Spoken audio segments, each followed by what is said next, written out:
YouTube.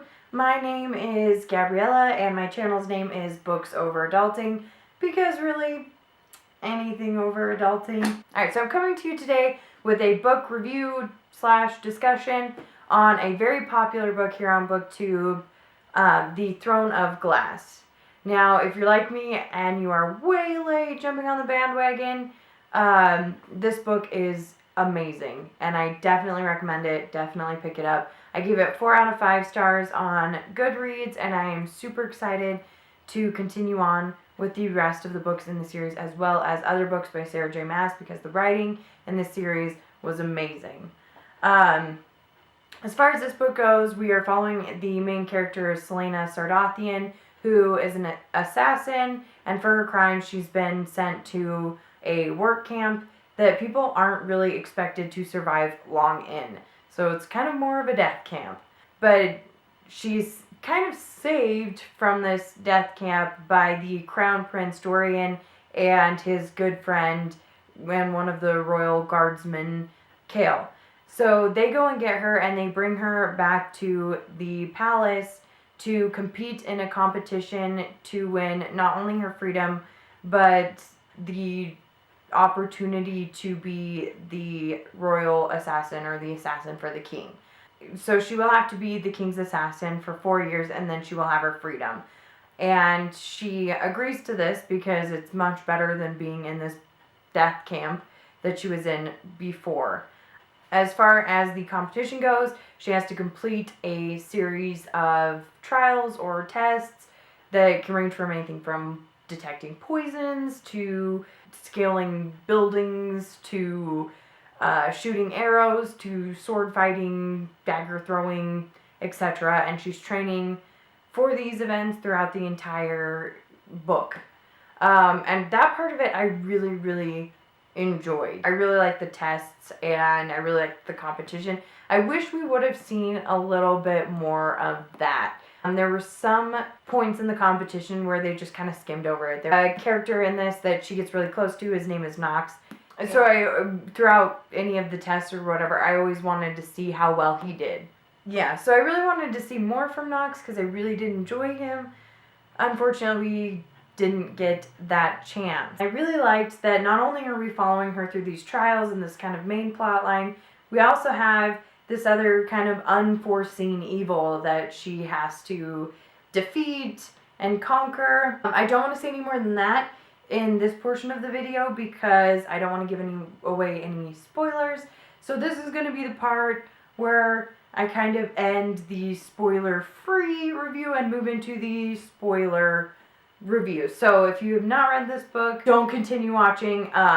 Though pick it up. I highly recommend it and come back and watch this video. We'll discuss the book. It'll be so much fun. And the first character that I wanted to mention was Nehemia. Now, I don't know if I'm pronouncing that right. Probably not. She was one of my absolute favorite characters in this book from the minute she showed up on the scene and was just so rude to Caltaine. I loved her spunky personality. I loved her sarcasm. I loved the fact that she didn't take crap from anybody. And even though she was a princess, she didn't rely on that. You know, she'd made up her own mind about what was right and what was wrong and how she wanted to fight. And the fact that she was rooting for and helped the rebels, I really admired her for that. And in this book, when they started to kind of twist the plot and make it seem like it was Nehemia killing all of these people in this competition, I was furious. I really thought it was her. I really believed that she was the one that was going to be basically the evil in this book that Elena had warned her about. And I was so disappointed because I loved her character so much. She was really developed and well thought out. I loved that she knew about the word marks and that she was involved in some of these crazier plot twists and the fact that she saved Celaena's life. I really enjoyed those things about her. Which brings me to Elena. I really didn't think Elena was a necessary character to have in this book. I liked the fact that it was kind of spooky and that she was from the past and she kind of held this prophecy for Celaena, but I didn't really think that she was necessary to the plot. She did warn Selena about how to get, survive the Riderack and get the blade. I just didn't think she was that necessary of a character. Like, why? And I'm kind of thinking that maybe she plays a bigger part in some of the future books in this series. And that's what I'm kind of hoping for, because I thought she was a really cool character, and I thought she added a lot to the plot, but I didn't think she was necessary. And so I'm hoping she becomes more necessary in the future. And when she said something about blood ties near the very end, so I'm almost wondering if Selena's not a blood descendant of Elena. Did anyone else think that? Am I just crazy? Am I just making stuff up? I don't know. Don't tell me if you know for sure, but if you also have just read the first book, tell me what you think. If you think that maybe Selena is related to Elena. And that's the one cool thing about this novel, is there's a lot of really strong women. I would have liked to have seen more women in the actual competition. Selena was the only female in the competition, and I was like, why? What a cool opportunity to create other awesome assassins or thieves or that are women, strong women. But they weren't. They were all dudes. Yeah, I was kind of really disappointed. Create some more badass female characters, Sarah J Maas, because you're so good at writing them. One of the other competitors was Kane, and Kane ended up being the bad guy. And I was kind of disappointed, because that was such an easy target. Like, it was so expected. I didn't expect him to be killing off the other assassins, and that was how he was gaining his strength. But I totally expected him to be one of the bad guys. And I just thought that was such an easy comp. Kane was such a douchebag, and then to have him be like, oh, I'm the douchebag, and also I'm the bad guy, I felt was kind of expected. But it was still really cool. I guess the twist was in how he was doing it. I wasn't expecting a beast from the other world. I didn't really look into this much. I knew before picking up this book that Selena was an assassin, and that was all I knew about this book. I didn't know what she was competing for. I didn't know about the competition. I was just like, okay, I'm picking up this book. And I thought that was really cool, because I wasn't expecting that. I knew about the word marks, but I thought it was just maybe a crazy person. So that was cool, but Kane was a little expected. Although I was super happy when Kale stabbed him, because I was like, God, it's about time that somebody stabbed him. I'm so sick of him. So the next kind of characters that I wanted to talk about was Duke Parrington and Caltaine. So Caltaine was really horrible in this book. She was kind of your run-of-the-mill mean girl. She wanted to be with the prince, but she'd already promised herself to Duke Parrington. And the whole time, I didn't see that plot twist coming. And I think that was what this book was really, really good at, and what made it so good is there was so many plot twists that you weren't expecting, or you were expecting something different. When it came to Duke Parrington and Caltaine, I was definitely expecting something different, because this whole time, you're following her playing the Duke Parrington, and using herself to kind of win him over with her charm and good looks, and you see him falling for it from day one, and that was totally expected. But then at the very end, he plays her. That I was not expecting, where they pin the poisoning of Selena all onto Caltaine. I was not expecting that. Maybe I should have been more like open to that possibility, because he was like, hey, here's some poison, pour it in her drink. But I wasn't. I was like, what? And I really kind of felt bad for the Duke all the way up until the end, because I was like, wow, what a horrible girl. But he was totally playing her, and the king was in on it.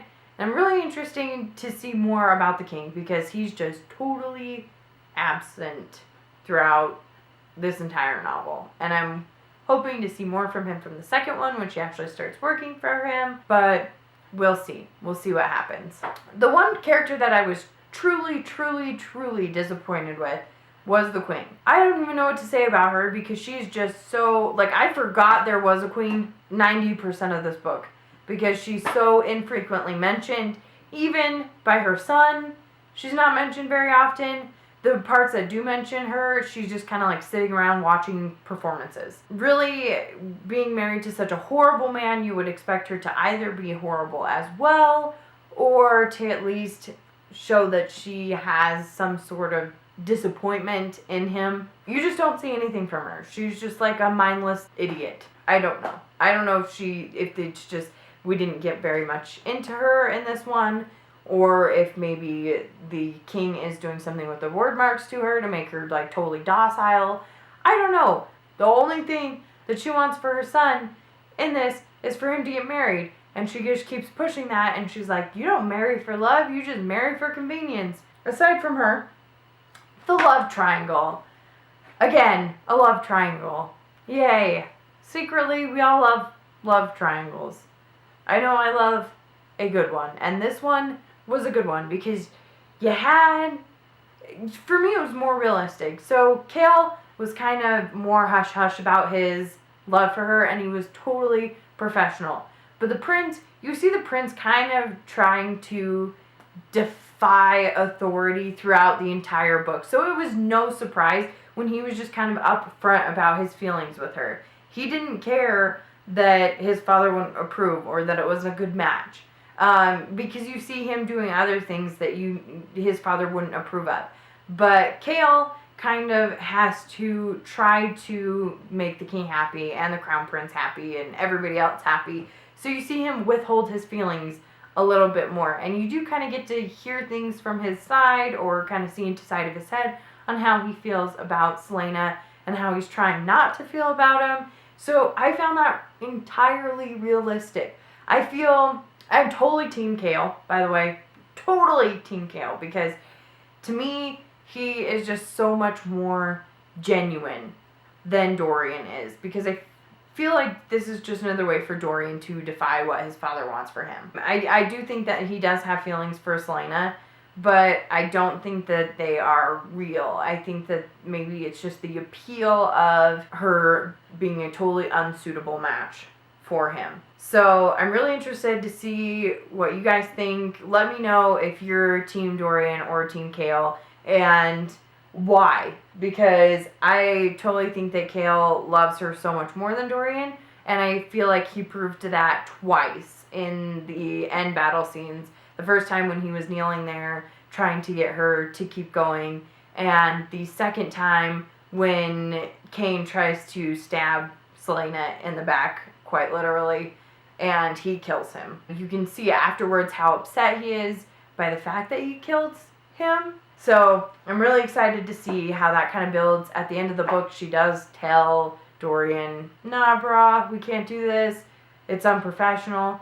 So I'm really interested to see what kind of relationship developments there are between her and Cale. This is my first time kind of reviewing or talking about a book, and I'm really interested in your guys' thoughts and critiques. If there are things in here, in this book especially, that you feel like I could have covered better, or kind of overall themes that I should have talked about more, I'm really, really interested to see what you guys think, and let me know. And let me know about your feelings on this book, what you rated it as. If you're Team Dorian or Team Cale. I'm really excited about continuing on in the series. I can't wait. Thank you so much for watching, and I will see you guys in my next video.